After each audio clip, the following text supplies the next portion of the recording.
It is my great pleasure to welcome you to the Divan. Today, we mark a significant moment, a turning point for women in diplomacy. Diplomacy is no longer exclusive domain for male decision makers.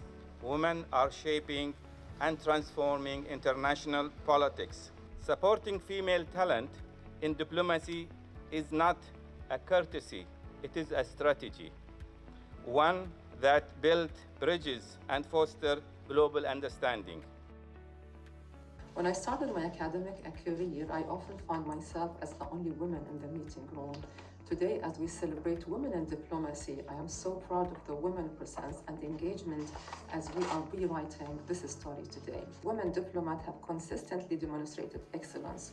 Their contributions through history in setting an exemplary role models in all areas of diplomacy have shaped some of the most significant international framework, including the Universal Declaration of Human Rights. Despite the challenges of the diplomatic profession, more specifically for women, it remains an enriching and dynamic field, specifically for ambitious, qualified women who are ready to lead and make an impact. Together, we are not just participating in diplomacy, we are shaping the future.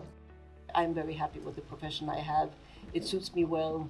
It's a way of living. You have to be curious and you have to be respectful, and you learn on a daily basis something new. I like that. This is not specific for women ambassadors, this is specific for women in general.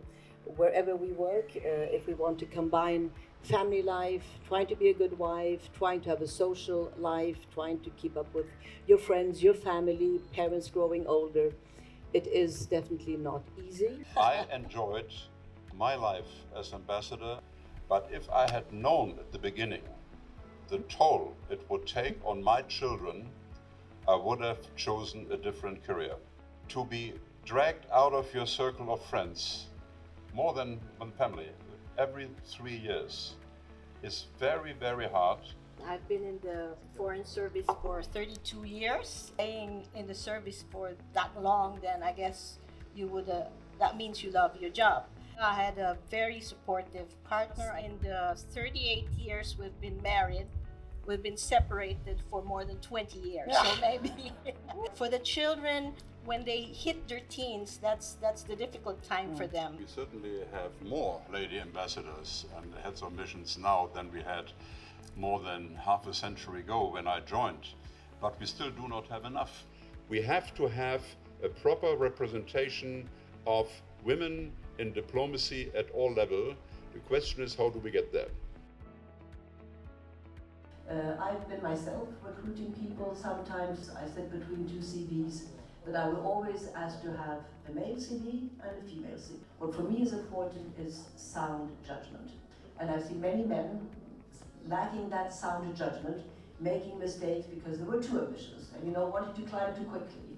And maybe women are not always the most pushy ones, but they will be as brilliant as some of the men are. I think we bring a certain kind of sensitivity that when women, children, vulnerable groups are the ones that are in the conflict, then of course you have to do everything you can to resolve the conflict and bring peace to that community.